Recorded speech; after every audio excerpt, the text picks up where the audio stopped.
So, you sell the most expensive property in Dubai that's been sold. I don't know for how long, you know? Correct, yeah. How much is it? 280 million? 280 million dirham, $76 million. 280 million dirhams. How much commission is that?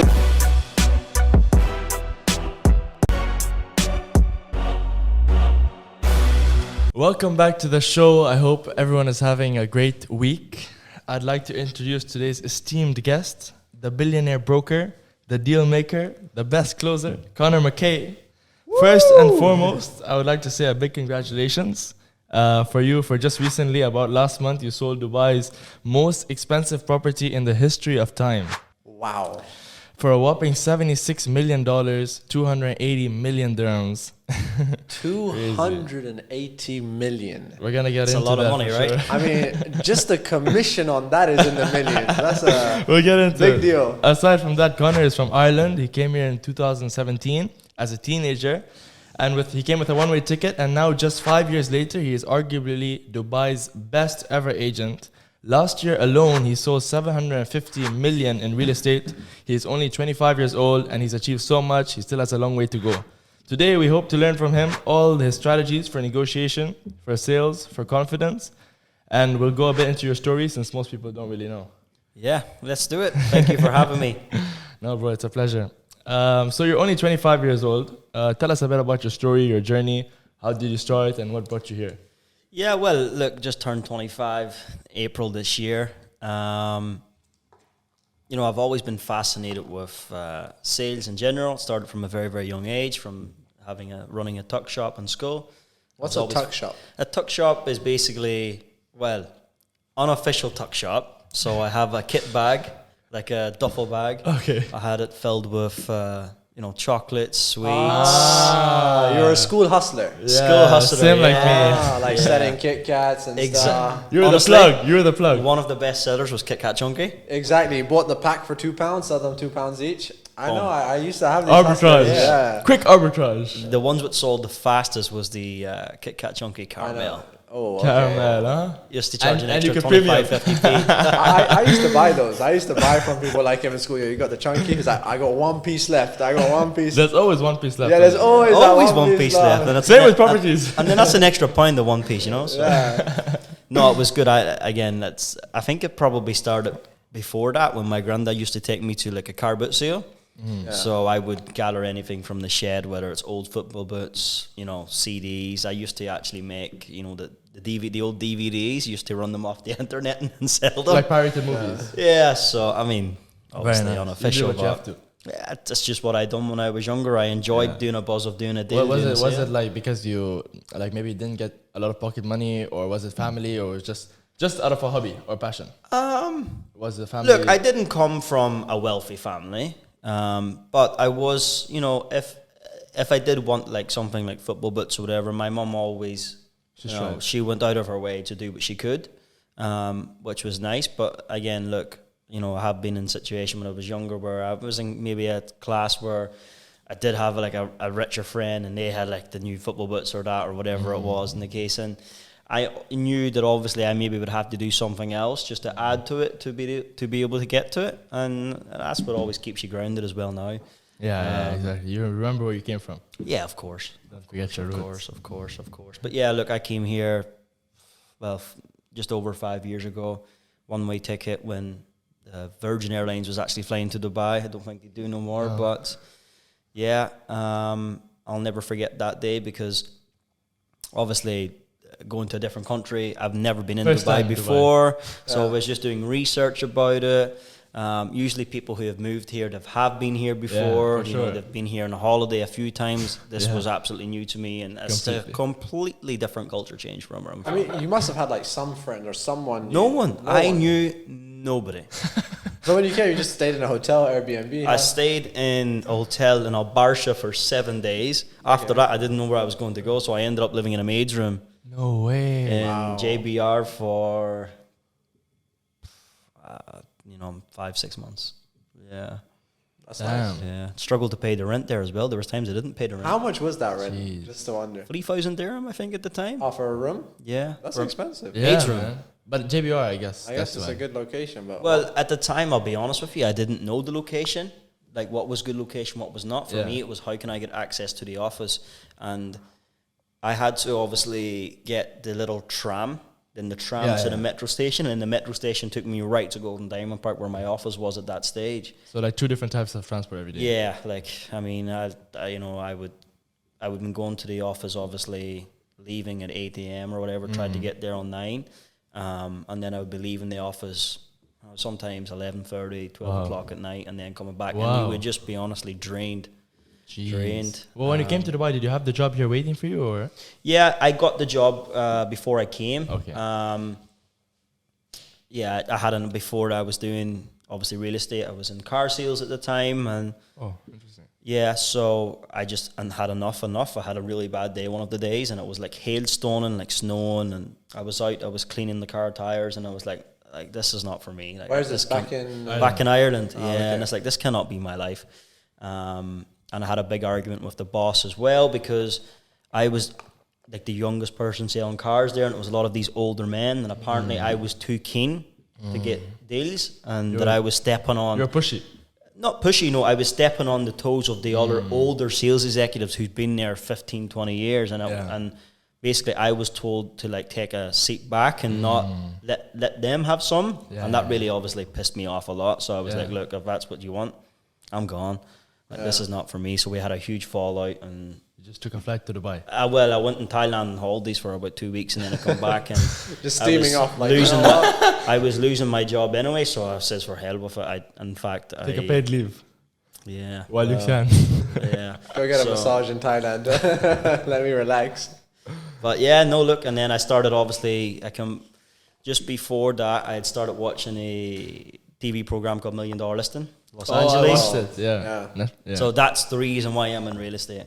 Okay. It sounds cliche, but it's the genuine reason why I'm in real estate. So I looked at it, I seen, these guys' lifestyles, I seen the commissions they were making, I seen like what they were wearing, dressing, their cars, their own houses, their families, and I thought, if they can do it, I can easily do that. Yeah. Obviously, it's a lot harder than what it is. It's not as easy as that. So before you came to Dubai, you had no real estate experience? Zero. Huh? Zero. I tried to get real estate jobs back home. No one would take me. No one would take me. Yeah, no one would take me. They all wanted like a degree or, something like university. Yeah, PhD in in relationship management or something. And like something 10 years work stupid, experience. yeah. Like 10 years. Exactly. And it wasn't heard of 19-year-old doing real estate. Yeah. In fact, it wasn't. You didn't hear of any 19-year-olds doing real estate in Dubai actually at that time. No, I don't know. My sister was 18. She got into real estate. yeah. 18, yeah. So there you are. Maybe she's. She had a similar story to you. She actually lived in like a sharing house, 6 girls sleeping on beds. Yeah. She paid like 1,000 for rent. Wow. She used to take like the 1 dirham boat to get to work. She had a gym membership to take showers. Wow. That was I like, love that. struggle. Look, you've got to hustle, right? Yeah, you have to. She put me on, honestly. She bought me everything, and then I took over. Yeah. She bought him the first Mustang. Yeah. Great sister, huh? Great sister. Now you're going to buy her a Ferrari. I mean, I think I just peaked. I was like, whoa, and then I just lost motivation. You have a long way to go. You have a long way to go, man. Sounds like a good time. But Well, look, honestly- I didn't have that sister, so Yeah, I've had to do things the hard way. But yeah. you know what? I wouldn't change it for the world. Yeah. 100%. Yeah. So damn, 19 you came here. 19, yeah. What was your first paychecks? Like, was it just like nothing? Or You know what? My first paycheck, I'll never ever forget it. So I had done a rental deal in Jumeirah Village Triangle, and it was 7,000 dirham. No, sorry, 14,000 dirham was the total. But obviously at the time I was on 50% commission with the company. They take 50%, I keep 50%. So obviously I took home net 7,000 dirham, which was £1,500, which was literally what I was, making selling cars. Yeah. And then quickly after that, I did another rental, which was 7,000 dirham net to me as well. So I think I ended the month of like £3,000, and obviously it was tax free. So it was one of the. But you didn't have any salary on top of that, or it was just only commission? No salary. Oh, your first job was only commission. To this day, I don't have a salary. Obviously, I pay myself a salary now for what I've made, over the years. But yeah, like I'm not guaranteed a salary. Commission. So it's only salary. commission, zero salary for the past. If you don't 5.5 sell, you don't don't eat. sell, you don't eat. Yeah, exactly. What the hell? That's crazy. Yeah, But you need that pressure. You need that fire. Well, yeah, you do, because I mean, it teaches you many different things as well. It teaches you how to be probably more responsible with money, because you can't nothing's guaranteed, of course. And there's been situations in the past where I've made very, very bad decisions with money, and I have put myself under a lot of pressure. So it does, make you kind of more sensible in that. But the most important thing for me is that there's no limit. You know, I'm not working 9 to 5. I'm not just going paycheck to paycheck. You know, the harder I work, and the more positions I put myself in, then obviously the better it can only get. Right? Makes sense. The odds are in your favor. Exactly. Yeah. I wanted to ask you actually, because even though you mentioned already the age and how when you were selling cars, because you were so young at the time, I guess when you were selling cars, you must have been 18, 17. Yeah, I would have been. Yeah, I would have been 17. Yeah, started selling cars when I was 17. Yeah. Yeah. So when you came here in Dubai, you were 19 selling real estate, and the people you were probably dealing with, you're selling like literally the most expensive properties. You're probably dealing with people double your age. Buying their homes. So was that ever? Did that ever hold you back? How did you get over that? Was that something you thought about? You know what? I never once thought about that when I moved here. Never once did age come into it, who I would be dealing with, what their personalities would be like, what would their backgrounds be like, what would their cultural differences be like. I didn't think of it, but I quickly found out when I was here. And obviously, I didn't start just selling luxury property. It was far from that. I've gotten into the higher end of the market just purely from referrals. And then, that's just what I do now. I've learned a lot, and I've put a lot of effort into, trying to be the go-to broker in luxury property in Dubai. And now, obviously, it's paying off. But I never just jump right into it, dive right into the luxury end of the market. It doesn't work like that, because I've seen people try to do it here and then they're on a flight back home. You have to work your way up. You've got to obviously start from somewhere, and the most important thing when it comes to luxury property is the knowledge. Having the knowledge of, how far 50 million gets you, what's price per square foot, like who's your neighbour. People want to know who your neighbour is. They want to know the nationality. They want to know what's the name of the dog living next door to you. And I pride myself on knowing all of this information, so... And if I don't know it, I'll find out very, very quickly. You have to just knock on the neighbor's door. Hey, where are you from? Listen, I've done it before. I've knocked What's on a your door. Dog's name? What's your dog's name? I've knocked on a door asking out what a breed of a dog is, what a breed of a cat is. If it's castrated. You're like, is the dog ready for stud? So yeah, look, obviously, but when I got here, I think I adapted quite quickly. I've done a lot of research as well. I've watched a lot of videos on YouTube, a lot of, some of the guys who I deal with now, $1 million list in LA. I watched his videos. And I learned a lot from that, but the most important thing that you learn from is being in that situation. You just learn from that. So, and you gauge people off their different nationalities, their different cultures, and when you start dealing with more of them, and then start dealing with their family, if it's a referral, you learn a lot on the basis of that as well, and you always keep it in the back of your mind. Like for example, the way you dress, the way you act, certain things you say. Of course, I learned very quickly that when I was dealing with a prominent local family who I didn't know were quite prominent at the time, I went to shake the lady's hand. Oh no, you can't touch the lady's hand. That's brother. Not. And I wondered why he looked at me. The husband looked at me, and they just look at your hand. And the wife was like, she was like, and I was like, wow, that's a bit rude, no? That deal you lost it, huh? Huh? Did you get that deal in the end? No, I didn't get that. I wonder why. I don't think it was because of that though. I mean, this is what I'm saying. I quickly learned a lot of those things. It's funny. So even the very first day I was in Dubai, I got on the metro heading to, I think I went to Dubai Mall. Like literally the first day I arrived. And I jumped in the wrong side of the metro. I was on the ladies' side. You said, let me go here, it's a bit quiet. And I couldn't understand why everyone's looking at me. You were like, wow, this is heaven, it's just ladies. So you can't see them because they're covered up, right?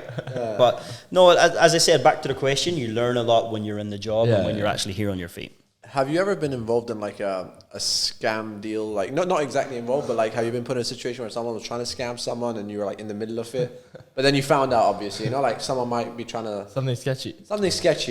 Look, there's. I mean, I'm not saying always, but but there has been one incident where I have been in a situation where he's not so much of scamming, trying to take money from someone else, but the guy's just an absolute bluffer of the highest bluffer, and that wasted so much time, energy, and then the seller is actually, he's a billionaire, so his time is obviously valued on, and we had spent the best part of 4 months on this deal. Wow. So his time was wasted for 4 months, and the seller had met these guys, and there was another guy involved as well, and there obviously must have been some scam trying to happen in the background, which we still weren't aware of. And then it got to the stage where, alarm bells were really ringing because of red flags. Red flags were happening because of certain dialogues, and then it was like, look, just stop it right here. We've got to end this right here. Like, transfer me the 200 million house, I'll give you a check. And there's, you know what, actually, I'll tell you a story, right? Yeah, so go for it. Maybe I met Rachel 3 years ago. Before I met Rachel, she's behind the camera. She's behind the camera. She's Hi, over Rachel. There. Hi, babe. No, there was a deal I had done, right? And it was an Indian guy from overseas. Now, this is very, very weird. Okay. So I've heard of people buying $10 million houses, through videos and that. So it's not very unusual, especially in Dubai, right? Okay. There's a lot of wealthy people here. So anyway, this guy had inquired on a property, and he had knew a lot about the area, price per square foot wise. So I thought, okay, this guy's tuned on. So I go to the villa. I send him I'm on bloody Skype, FaceTime, or whatever it was at the time. But I couldn't see his face. So I was speaking and I was doing all this, and he was seeing. And then a few days later, comes back with an offer. Yeah. And then he sends me this proof of funds. And at the time, I didn't really know, but this proof of funds that had a Indian bank account of $522 million or something like that in it. Bank Reserve of India or something like that. Jeez. And I didn't think at the time of really getting that looked into in terms of, is this true? Is it genuine or not? You were just excited. So I obviously call up the seller, and I was like, look, here, we've got proof of funds. He's 500 million. He's keen to buy it. This is the offer, blah, blah, blah. Then we get a deal done. We got the deal signed. It was Christmas time. I'm thinking, wow, perfect. this is my biggest deal in terms of commission of what I'm going to make at this stage. Yeah. It was 1.32 million dirham. Was the commission? It was the commission, yeah. Wow. And seller signs it, and I'm thinking, great, this is, Perfect. And then we had set a date where he was supposed to, it was conditional on the basis of him providing a deposit within a certain time frame. Yeah. Didn't happen. Oh, no. Excuse number 1 comes. Excuse number 2 comes. Excuse number 3 comes. And then I got an email. He was saying, his mother was very ill. And I got an email of him sending a video of, obviously not his mother, but of some poor old lady in India literally dying on a hospital bed via email, saying, sorry, I can't make it. This is the, and obviously what was happening was he was using this signed contract to get money from somewhere. So it was very, very sad the way it ended from his perspective. Yeah. And I think I've still got it to this day on my phone, on my old email somewhere. It's really bad. Luckily enough, I was managed to keep the relationship with that seller and then sell the villa 6 months later. So wow, that's really good. So I mean, that's 2 situations where. Yeah, but I guess because I remember. So I used to also sell cars back in the day from my uncle's showroom, and that's where I met Mo actually. But I remember even when it comes to more. Mo, did you buy a car off him? Actually, yeah, my first Ferrari. Oh, really? Yeah. Yeah. Good stuff. What type of Ferrari was it? 458. Yeah. 458, the old one, right? Yeah, I loved it. It was a Spider. Spider, yeah. I want that car back. He maxed out on that car, He Yeah. maxed out his money to buy that car. To buy it, yeah. But you know what the crazy thing is, right? And I'm just saying to Rachel today, because I'm changing the car now, and I was like, look, I've done more deals off having my car, having my watch, than what I probably think, because people buy off people, and if people think you're successful even though you're not successful, chances are they're probably still going to buy something because it looks good, right? Yeah. And I think that's just Fake it till you the make way it. it is now. Exactly. I'm not saying fake it till you make it, but you know what I mean. Like Yeah. it looks like I It builds definitely trust. know. It Yeah. builds trust. Yeah, Yeah. yeah, yeah. Like they automatically think You're established. Okay, this guy's doing all right for himself. He must be, Yeah. doing deals. Especially right? if you're a car vlogger, then you need to have a nice car, you know? Well, if you're a car vlogger and you had a Renault Clio like I had at the start, man, Just something doesn't add up. I don't think you're going to have many views. So guys, this is the acceleration of the Kia. Yeah. 0 to 100 in like 10 seconds. Yeah. No, but so yeah, basically when I know when it comes to selling more expensive stuff, there's a lot of flaky people because now you're selling like, really expensive stuff. So I can't imagine what you must go through in terms of like how many times you go through. Like I'm sure out of 10 deals you negotiate, maybe only one goes through.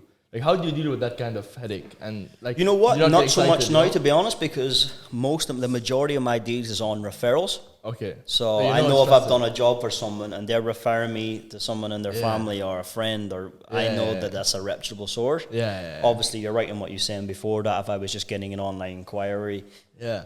1 in 10 probably would be a good outcome. Yeah. So that how time, would you so- keep like would you just automatically assume every time that there was a deal that most likely this deal it won't go through, or would you still be No, I optimistic? never Would you be assumed excited? that. I never assumed that, because if you start being negative from the first time you get an inquiry, chances are nothing's going to happen, because but it then will be yeah, exactly. That's what I portray was on your thinking. persona when you're dealing with them and Yeah. talking to them. Like I But- made the mistake actually, and in fact it'll be good for someone to learn off as well. And I certainly learned a lot off it. I was doing a viewing on a villa, and in what I thought was maybe a gardener, and he had come in and he was like, I want to speak to you. And I was like, no, I'm doing a viewing with these people, and I told him to go out. Oh, no. And you can probably see where this is leading to. And anyhow, I do the viewing, I finish the viewing, and these people are going to make an offer and whatnot. So I deal with that, and then I go out, and the guy's waiting for me, and he's like, "You want to show them my villa?" But I couldn't really understand him. He says, "I was like, sorry, what? Your villa?" He was like, "Yeah, my villa there, right there." "What, the one next door? And that's your villa?" He says, "Yeah, come." It's a bigger villa as well. It was a much nicer villa, put it that way. So, look, you can never judge a book by its cover. Yeah. You know? No, I was gonna say, but the opposite side, if you go in too optimistic and you're excited, and then the deal doesn't happen, then you become sad again. So Yeah, you how get do you yourself. find that balance and not be excited and not be negative? Like be optimistic, but not too optimistic that you get excited. I think I never really get excited now, because I know of the obstacles you have to overcome to get deals done in this country, and to dealing with people. So I never really get too excited until I'm at go on my way to the transfer office, and I know it's going to be done at that stage. That's when you let yourself. That's celebrate. when I get excited now. There's been times, obviously, a lot before doing big deals where as soon as you get it signed, like the one I just told you about earlier, like the scam, you're like, wow, Yeah. this is unbelievable, and then it doesn't happen. Yeah, and the worst part is not And even. I honestly beat myself up about that so much, Yeah. and it's definitely brought me into depression Yeah. at times. So I've thought, you know what? Yeah. I'm like, even the biggest deal, as soon as it's signed, I didn't get worked up about it. Well, I'll be honest with you. Maybe I did in that stage because I knew who was buying it. Yeah. So I knew it was good. It was no scam. But as I said, until Yeah. it's done, until you're there Until at that it's trusty done, office, yeah. Because I do not get excited. yeah, even if even if you get excited and it doesn't happen, that's one thing. Okay, you're disappointed. But the second thing is what happened to me one time.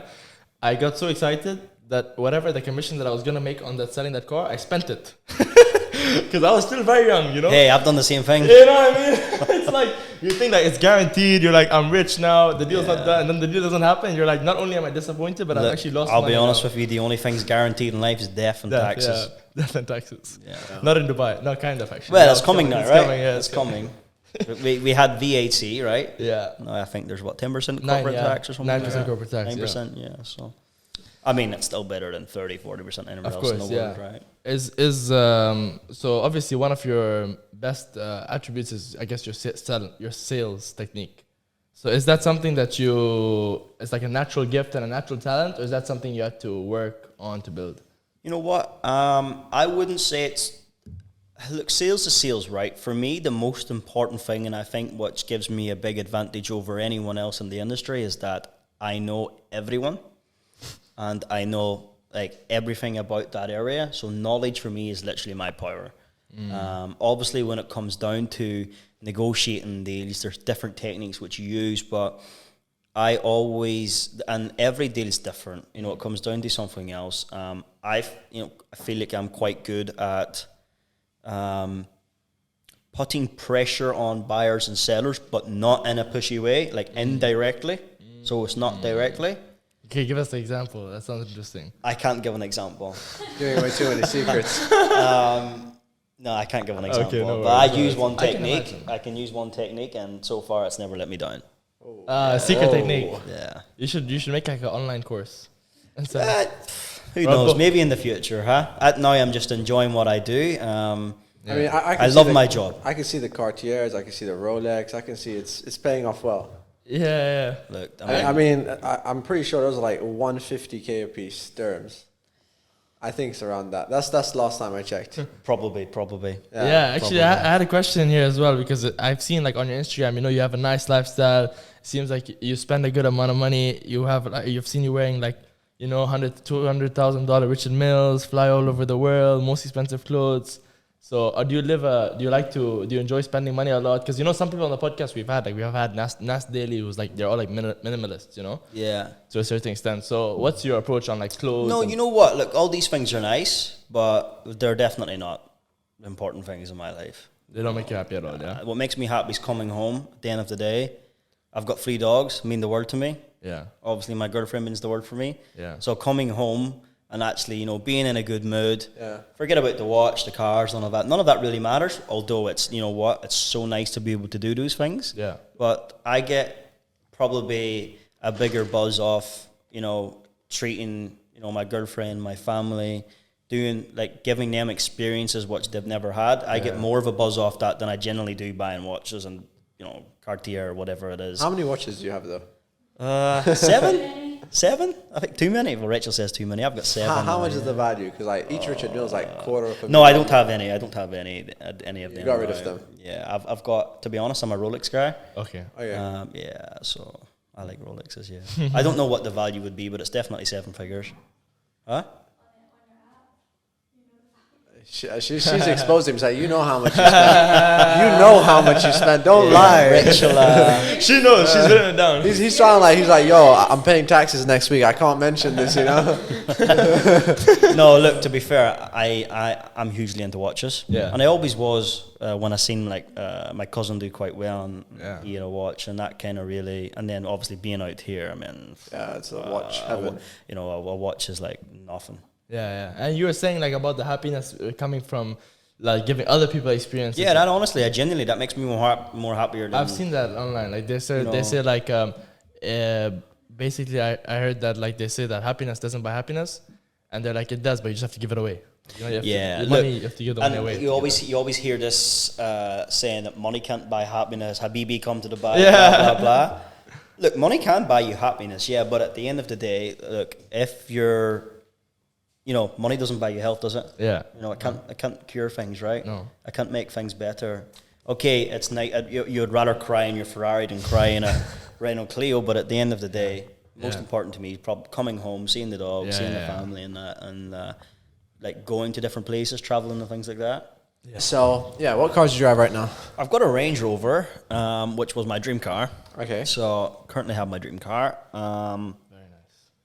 I love it, but we've been test driving a few cars this week, so I'm definitely going to change it. And maybe before the end of the year, if lady across the table lets me, I'll add another one. Okay. But yeah, I don't know. I'm stuck between an Urus and the new Bentley Bentayga. All right. So I'm driving the Bentley Bentayga today, which is lovely. And obviously, it's Is like that the green one? Yeah. I parked right next to you. Yeah. I was like, wow, that's a nice Bentayga. Yeah, it's lovely. There's Bentayga as well. That's nice. But I don't like the colour of it. I love the color. I saw I it's don't like like a, it's like green. a I don't green. like No, it's green. beautiful. I think it's an old man, but I think it's an old man's car anyhow. But I think I know, but look, honestly, I love it though. I love it. I didn't take the decision for that car. Someone else told me it's nice. I bought it. Yeah. So I think maybe an Urus or. Yeah, I think you should go with. I'd say Urus. I'd take an Urus. Yeah, Urus. The thing is though, I don't want to Louder be. I don't Lamborghini. want to be Too loud. too loud. Like I don't want to be 25. Pulling up to a viewing on. Because that way they feel like, oh, he must be taking my money. Yeah, you see, Bentley is such a luxury. See, it can work two ways, right? The Range Rover is great because it's successful. It's not in your face. Yeah. Bentley, I think, successful luxury class. Yeah, class. And then the Urus, I think, it's just bad boy racer, isn't Yeah, it? Like, what else does he do on the I mean, side? for It's a setting, scammer. for setting, Yeah, I'd well. stick with the Range Rover. I think it's like perfect, you know. Yeah, but I think I've had it now for 3 years. I want to change. I do want to upgrade. Yeah. I'm itching to get to the question. I just want to know about that big deal. No, it's coming. We're gonna ask him about it. We're gonna I ask was him like, about wait, it. bro, We need the watch time, bro. We need the watch time. So, okay, let's get into it. Okay. So, you sell the most expensive property in Dubai that's been sold. I don't know for how long, you know? Correct. Yeah. How much? Industry. 280 million? 280 million dirham, $76 million. 280 million dirhams. How much commission is that? How much? Because I know when you sell a property, that's 2% normally, okay? Now, I know sometimes bigger deals, more agents involved, you know? But 2% of 280 million, that's like 5.6 million. 5.6 million. Even if you split that 10 ways, I'm good. Split it 15 ways, I'm good. Yeah, exactly, you know? I've been asked this question a lot, and I've still not going to answer it. Okay.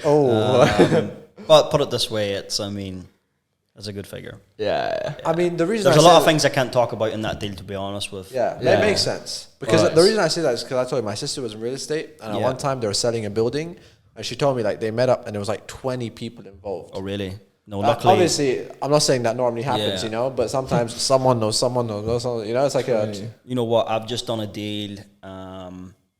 I done a deal where a guy had come to me and says, "Look, I don't deal in this area. Can I give it to you? But I'll make sure you get the property exclusive."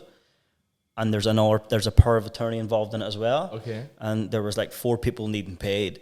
So Jeez. you know, but you got to be transparent. Yeah. You know, I build my relationships on being Yeah, transparent. If I agree to a figure, like if you want 400, 500K, okay, I agree to that on the basis of taking it on at the first, so that when we get to it, because you know a lot of the agents here, they'll agree to it, yeah, that's great, and then when it comes to doing the deal, they're like, nah, you know, and then automatically you burn that relationship. What, you know? Yeah. For me, it's like, how can we do the next deal after this? Yeah. But yeah. example, 4 people needed paying in the deal, you know, just to get it over the line. But the way I look at it, if I didn't have that guy come to me, Exactly. I'm not going to get anything from it, right? So, Yeah. I mean, Plus, maybe he can get you the next one now. down well, here. you see, this is it. Like, this guy's very well connected within, Yeah. you know, a certain community. So, Yeah.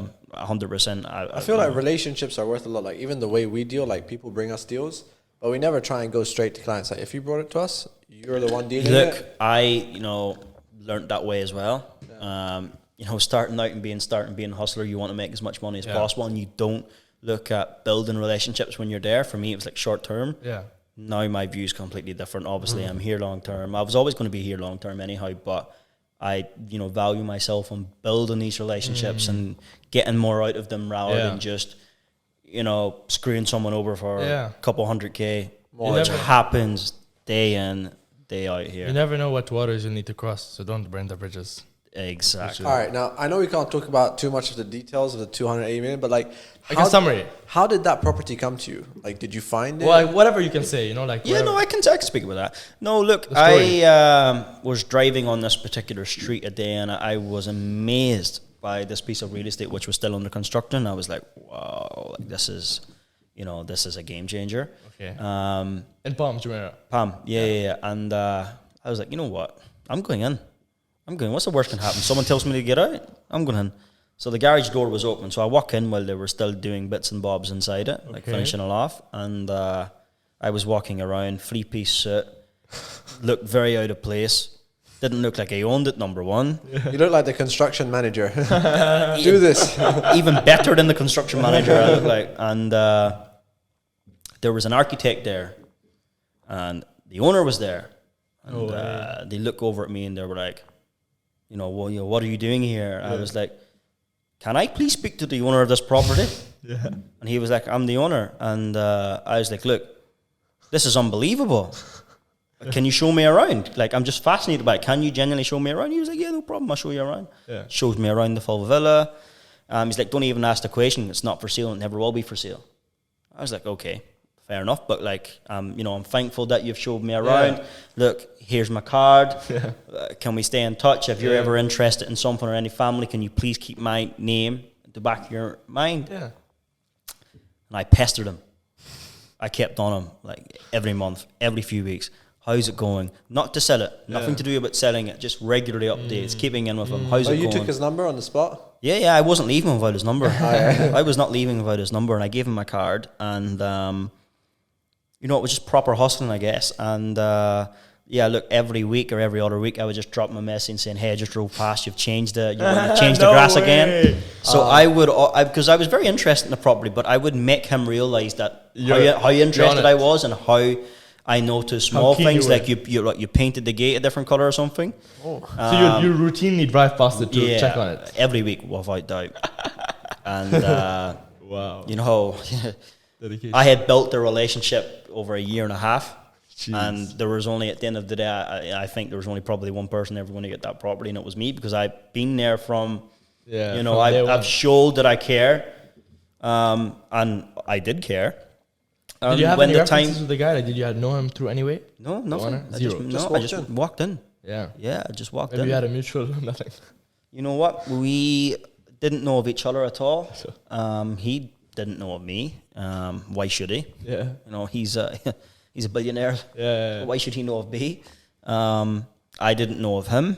And, we just, got on very well from the start. I think he appreciated what I was trying to do. And when the opportunity presented itself, when there was a certain type of buyer in the market at this stage, which Dubai never really had seen, I called him. I says, look, I need to meet you about something of a new lunch. There wasn't new lunch. He wasn't interested in it. I says, look, I think there's someone who would buy this house from you. Like, what does it take for you to sell this house? He's like, it's not for sale. I was like, everything's for sale. Just nail the price. And he was like, look, he says, I can say yes, but my wife's going to say no. And then I waited about a month later. He called me and he says, look, you'll never guess what. I says, what? He says, my wife says it's too big. It's just him and his wife. They said it's too big. So I was like, great. This guy's still interested. When can we see? And so, but, look, there was maybe 3 or 4 people who seen that house. Yeah. Because it's super exclusive. We were very, it was never really for sale. It took maybe 2 or 3 months just to get a video on it. Still no pictures of it, just a short video on it. And the way that it was giving out, it was only given out to buyers with a full profile, i.e. proof of funds. Can we Google your name? What's your net worth? Yeah. What exactly are you looking for? Because if you're one box and it doesn't tick, you're not getting in. I mean, 280 million. Who ticks that box, Yeah.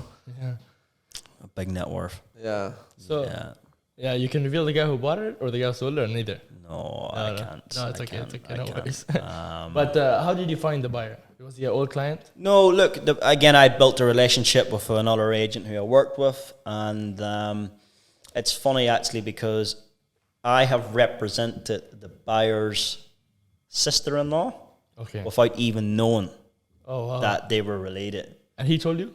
No. She told me the moment the deal was done. She says, Conor, do you know do you know that's my family?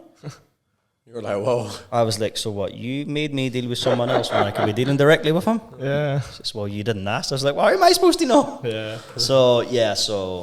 But that's how it came about. And, what a property. I would love to have it back on the market again, because there are so many people interested in it, honestly, at that given time. So, but how did you bring the buyer to see it if the seller was so not into selling it? How did the buyer see it, or did just videos? Well, we had not told, but we had given an indication of who this particular buyer was to the seller. Yeah. And obviously at this level, there's not many people with a net worth of literally as ridiculous as this. Yeah. And he was like, yeah, you can see it. Bring him. Yeah. Bring him if he wants to see it. Yeah, see it. Yeah. The moment they seen it, they didn't even see the full house. Were any of them royal family? Well, you know what? Probably bigger than royal families, to be honest. Jeez. Yeah. It's a lot of money. It's a lot of money, and to drop this money on a house when you've got about another 150 other properties around the same level, it's nothing, right? You can say what front it's on or where the villa. Yeah, it's front end. Front end. Yeah, front end. Which villa number? I can't say the villa number. So come on. Okay. Exact location, please. Drop me a pin. Where we go, chap the door. No, but the photo of it is public, so I'm sure people can find it. Look, people could find it. Yeah, Obviously, yeah. I'm But never you should going to not give reveal away it. the Yeah, address. that and makes all sense. That makes sense. But, What did you do to celebrate after you closed the deal? how did I celebrate? How did I celebrate? How did you You celebrate know what? selling Actually, the most expensive property? when it was signed, I had went home. The dogs were home, and I went home and I had opened up a bottle of beer, and I drunk the beer and put on a movie. Wow. The very night that it was actually signed. Yeah. No way. Yeah. How long did it take, the whole process? Like 2 years? No, not 2 years. It took. Well, to be honest, when it was coming on the market for sale, obviously to a certain individual, not to a type of clientele who could buy it, probably it took about best part of 14 to 16 months to find the buyer. Now I have a quick question. That's a very expensive house. So when you said the seller wasn't interested, you kept telling him, "I have clients for you," but did you like have clients? Because why would he give it to you and not multiple people? You know. You know why? Good question. Because he trusted me. Okay. He knew that I wasn't going to blabber it on the market. I wasn't going to give it to everyone out there. He trusted me. Yeah. And I think that was the main reason why he gave it to me. Obviously, I had told him of what I've sold and that, but at the end of the day, when you come on this type of property, it doesn't really matter what you've sold. Yeah, it's nothing compared to You know, this. do I trust you? And I think that's what it comes down to. And So can I he deal with only you? gave it to you. He had only given it to me, and then I had given it to a select few agents to work on as well, Who you know a lot. who I know and trust. But again, trust knowing because one of the agents tried to go behind my back. No way. But I have got that relationship with the seller. Nice. He sent me the screenshots right away. So, yeah. Yeah, when it comes to a big deal like this, man, everybody wants to. Everyone wants to There's do no it. friendship that they're not gonna. Can't. Yeah, but I mean, that's a relationship. It's not that Yeah, they've exactly. missed out on. Yeah, So- they're lost. They're lost, yeah. But that's why I believe I got it, because I had built such a, long relationship with him before anything had ever happened. Yeah, And then I had met his wife. Yeah. I'd met his family. I've met his staff. yeah. And they were all really fond of me. So How did they pay for the property? how did they pay? Transfer. I lost manager check. Transfer. Bitcoin. All in one go. Yeah? There's no chance the seller would have taken Bitcoin for this property. He's Doge. he's got his mentality, so He's got the old money. he's got the old money. Yeah. Very nice. You said that sorry, just to sum it up, you said that you had some negotiation tactic that you use. Yes. Can you share any for the listeners? Sharon, look, sales is an art, right? Okay. So sales is an art. I think what the most, I'm not going to say the most benefit because everyone's going to do it then, and then I'll not be number one anymore. But I think what people miss and what brokers miss a lot, and what in sales is what I've just said earlier. They don't listen. I pick up things from people on viewings so easily, and I remember it. Even I'll go into my notes and I'll write it down straight away. Okay, she said she lived there. Her family says she lived on Street 3. All right, so what can I use these. Yeah, listen, honestly, so important. I think that's the biggest bit, because then you can use that in the negotiations. If they're trying to be low on the price, you can say, look, well, you said you want to be on Street 3. Is that not where your family's living? There's only one villa for sale here, so correct me if I'm wrong, but if you're offering this and it's not getting accepted, shall we look somewhere else? What are they going to say? They're going to say no, right? Yeah. Nice. But nice. I think now most important thing as well, it's educating people Yeah. on the market trends. Now Dubai is becoming a lot more transparent. Yeah. You can go on, you can see the data there. Yeah. What has sold. So having Yeah. the comps necessarily obviously helps a lot. But as I said, I feel that I'm very, very good at negotiating. Yeah. And I do it, as I said, indirectly, not directly. In different ways, whether it's It's sneaky. I wouldn't say sneaky, but just indirectly let them know, look, Yeah. Without being like too pushy. without being pushy at all, Yeah. I'm just saying, look, by the way, or even if I'm on a viewing, I'll pretend to be on the phone. I'll be like, yeah, can you come now? I'll show it to you now. Do you know what I mean by indirectly? Yeah. I'm not telling them, right? Yeah, They hear me. And look, That's so good. work smart. I love that. I love those kind of nuggets. So sometimes people might know, but Do they really know? Yeah, they can never prove it. You know? Done. All right. It was a pleasure, bro. I really appreciate it. Thank you so so much. much. You're a very humble guy. Thank you so All much. right, guys. I really appreciate you guys for watching this. Check out Conor on Instagram, on YouTube, on TikTok. Subscribe to Mo Vlogs. You know, you might not know him. He's a small YouTuber here in Dubai. Exactly. Check him out. Give him some support. You know, it's always good to give back. Take care, guys. I'll see you guys in the next episode. Thank you.